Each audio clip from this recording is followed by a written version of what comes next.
মহব্বত কি আমরা জানতে শুরু করেছি, ঠিক কিনা কথা জোরে বলেন। আমার নবীর শানে, সেটা ভারত হোক, সেটা আমেরিকা হোক, সেটা ইসরায়েল হোক, সেটা বিশ্বের যে কোনো পরাশক্তি হোক, যেখান থেকেই আমার নবীর শানে গুস্তাগি হবে, আমরা এই সুন্নি জামাতের পক্ষ থেকে জামিয়ার ময়দান থেকে একসাথে আওয়াজ দেব। তাদের বিরুদ্ধে যথাযথ ব্যবস্থা না নিলে আমরা প্রতিবাদ করতে বর্ডার ভাঙতে বাধ্য হব, ঠিক কিনা কথা।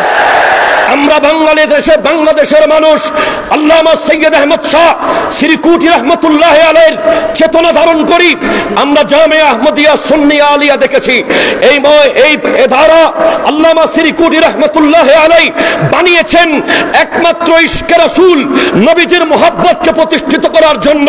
কারণ নবীর প্রেম হচ্ছে ঈমানের মূল, নবীজির মুহাব্বত হচ্ছে ঈমানের মূল, ঠিক কিনা কথা বলেন।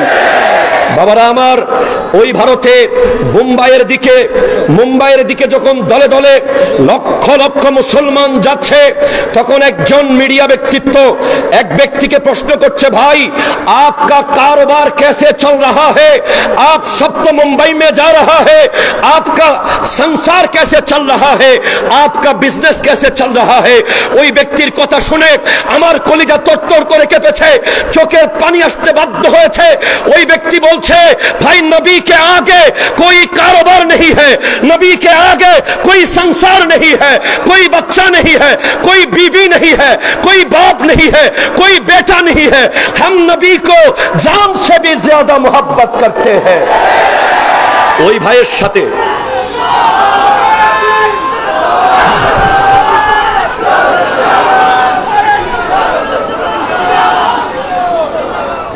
আমরা ওই ভাইয়ের কথার সাথে কোরআনুল কারীমের আয়াতের মিল পাই। রব্বুল আলামিন ইরশাদ করছেন, কুল ইন কানা আবাউকুম ওয়া আবনাউকুম ওয়া ইখওয়ানুকুম ওয়া আজওয়াজুকুম ওয়া আশীরাতুকুম ওয়া আমওয়ালুন ইকতারাফতুমুহা ওয়া তিজারাতুন তাখশাউনা কাসাদাহা ওয়া মাসাকিনু তারদাউনাহা আহাব্বা ইলাইকুম মিনাল্লাহি ওয়া রাসূলিহি ইলা আখিরিল আয়া। আমার আল্লাহ ইরশাদ করতে লাগলেন, যতক্ষণ পর্যন্ত নবীজিকে তুমি তোমার বাবা মার চেয়ে, সন্তানের চেয়ে, ভাইয়ের চেয়ে, বিবির চেয়ে, সমাজের চেয়ে, ব্যবসার চেয়ে, ব্যাংকের জমানো টাকার চেয়ে, নিজের সুন্দর বাড়ির চেয়ে আল্লাহ এবং রাসূলকে ভালোবাসতে পারবে না, তুমি আযাবের জন্য প্রস্তুত থাকো।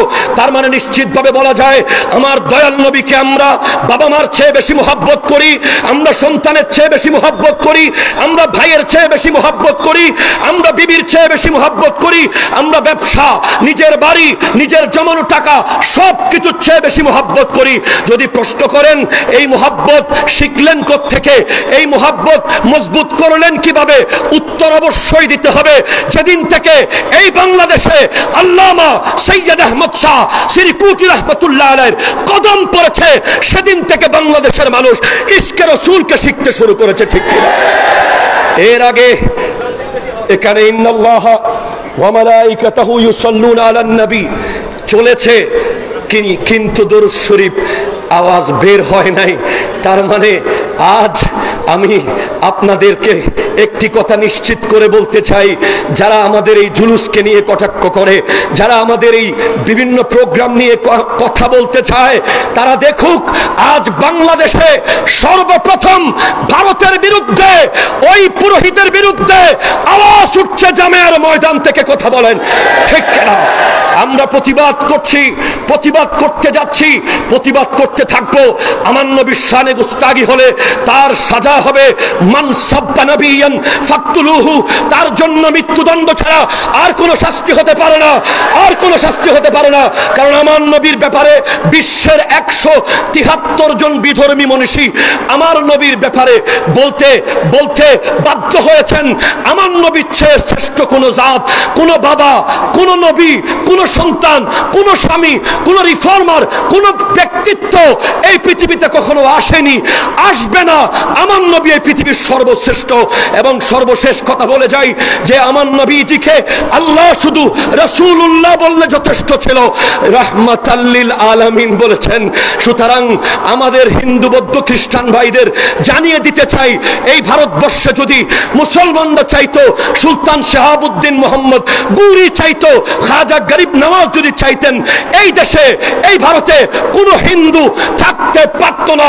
অথচ ওনারা সেটা চান নাই। মুসলমানরাই হিন্দুদেরকে সবচেয়ে বেশি নিরাপত্তা দিয়েছে, দেবে, দিতে থাকবে। আর যেই ব্যক্তি আমার নবীর শানে গুস্তাগি করে, তার কোনো ধর্ম থাকতে পারে না, সে সন্ত্রাস, সে বাতিল, সে বেঈমান, সে মুনাফিক, সে কাফের। কথা বলেন। আল্লাহ পাক আমাদেরকে এগুলো বোঝার তৌফিক দান করুক। আসসালামু আলাইকুম ওয়া রাহমাতুল্লাহি ওয়া বারাকাতুহু।